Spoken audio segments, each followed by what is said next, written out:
Okay. Whoop, whoop, whoop. Shit. Alert. Okay, let's start this game with a red alert. We've got a choice. Red, blue or green? What the hell? So what's up? Okay. Blue is obviously about healing character, cleric sort of thing. So a few offensive spells but mostly defense.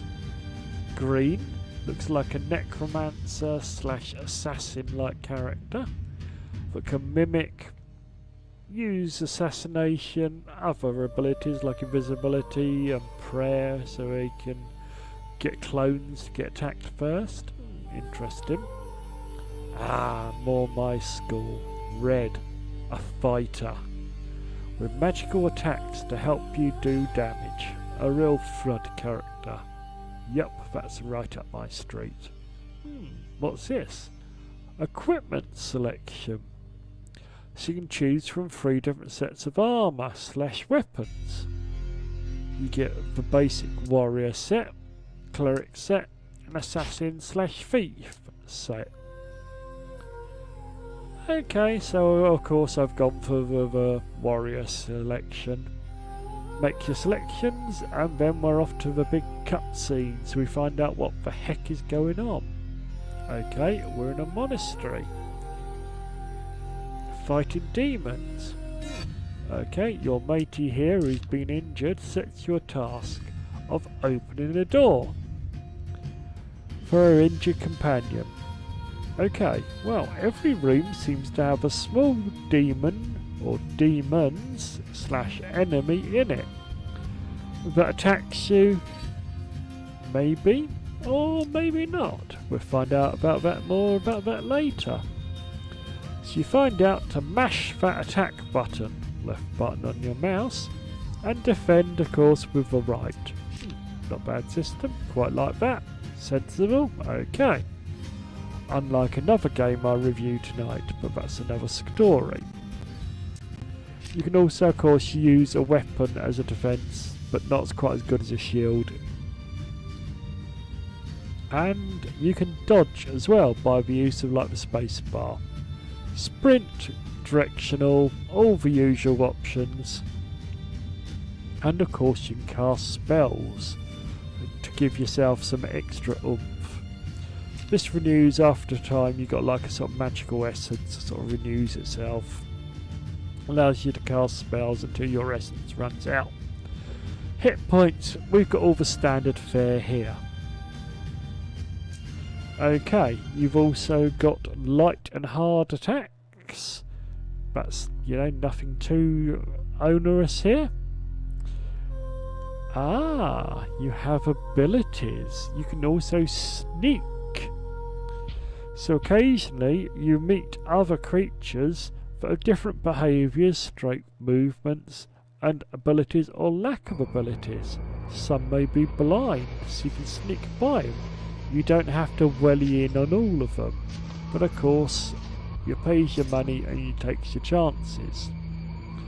You find a shed ton of equipment everywhere, in chests, on dead monsters, etc, etc. We've seen this 100 times before, but it all works nicely. As I say, there is a stealth system, but not so great if you're a lumbering, clanking warrior, as I chose to be myself. Ah, what's this? Magic portals will give you access to a big rewards chest and a slightly tougher enemy to kill to, of course, to get to the goodies. They're arranged around the place as well. What else do we have here? Various options as you move around gives you, you know, the basic what to do and where routine. And every now and again we meet a tougher character, a warden, which is like a sort of mini boss. And of course, after killing them, you get lots of goodies. Oh, almost forgot. There's a strong upgrade / tech tree to spend your XP / experience points on. It's a good character development. Ah, don't forget. There are runes as well, which are like special abilities to upgrade yourself. And to top it all off, you've got lots of different weapons, and you can change them at need. So you can keep 3 or 4 weapons ready, swap between them easily. If you want to sort of backstab, or you suddenly want a missile weapon, it's really easy to change over. A shed load, as I said, of armour and other things to try on your character. In the usual, drop them on your character sheet sort of idea. Oh, almost forgot one last thing. There are gauntlets, which are magical. You can find around the place, which have got either special effects. You ever got them? They've got special attacks and special defences. Like they might throw fire, they might throw ice, or they might throw out special shielding to protect you. All good, clean fun. Now, to be honest, I really wanted to like this game, as you can probably hear in my voice. But, sorry, I hated it. I don't know what it is. I like dungeon crawlers. Normally, I play the hell out of them. But I think it's it's just too many monsters. It's too many attacks. It becomes a chore, this game, I find, after a while. It's just wade through ever heavier monsters, which you barely get a sort of break from. There are very little healing potions, and you're punished heavily for any mistakes. It's a very Dark Souls-esque game. So any mistakes you made are virtually instant death. And then rinse and repeat. And I'm sorry, I'm just not a big fan of this sort of games. It may be great for another player, but for me, no, sorry. So let's talk about this game in general, shall we? It's probably, again, a better game played on a joypad, or a no joypad as I call them, than a keyboard and mouse, because that sucked big time for me. Enough. Let's talk. Graphics. Dark, dingy, but still nice and detailed, but shows its console origin as well. Gonna dinged for that. Sound. Enjoyable. Reasonable spot sound effects. Nice music. Not offensive. But OTT voice acting alert. And very phoned in and generic in various places. Playability, I think I've covered. It's bad for PC people like myself on keyboard and mouse. Maybe enjoyable on a joypad. Haven't got a Scooby, not got one, not going to play with one. Your choices and views may vary, of course. As is my views. I think it's a cool idea, but sadly let down with implementation. And brings us to, of course, the lasting. Yes, it's got options there, so you got to maybe play it through on a different character and play it through sort of stealth, or play it through like that, but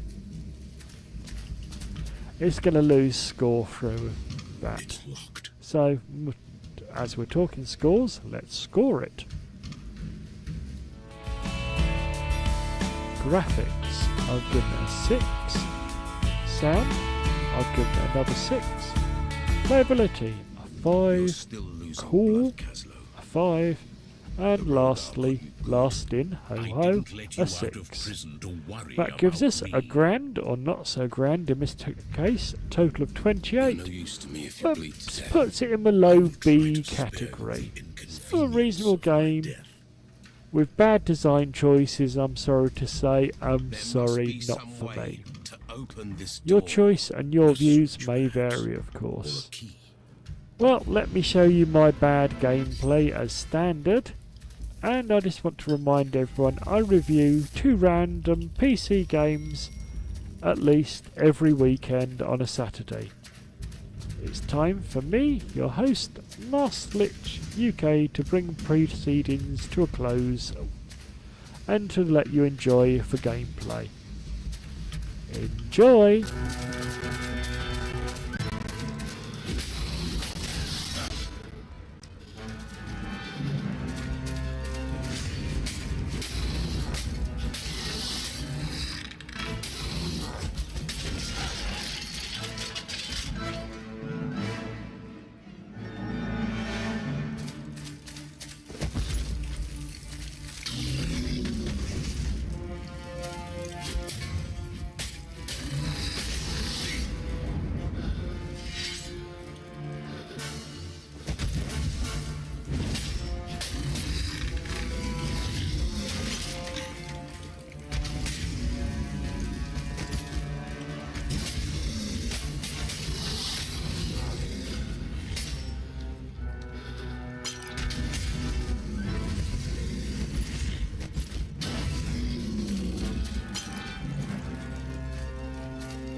To your hand. Spider venom. It burns like Adir himself touched it. Rip the wound and suck the poison out. Too late. It already spread. There's only one way to stop the venom. Separate the poisoned limb from the body. You want me to cut my arm off? You're a madman. You'll see the judges soon then. I can't. I won't. It's in your hands.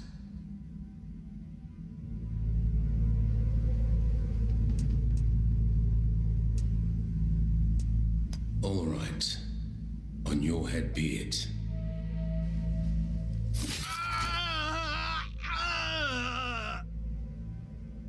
Thank you. I owe my life to you, stranger. Wait. You're not one of the monastics. The markings on your face. A gift from the court. A reminder of my sins. Please, put the axe down now.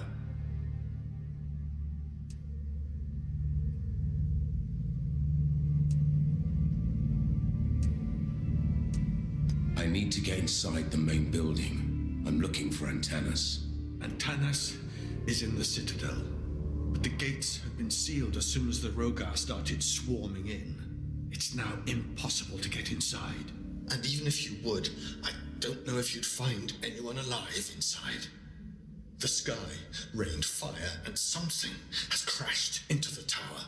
I think the Square of the Judges is the only possible way to enter the Citadel, if it hasn't been already destroyed. Maybe you'll find a passage there. You need someone to patch you up. You won't hold long in this state. I am the healer monk here, and yes, I see the irony of the situation. You must have supplies. I do.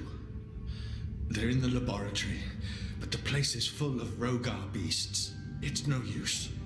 I won't make it there in this condition. Here, take this one.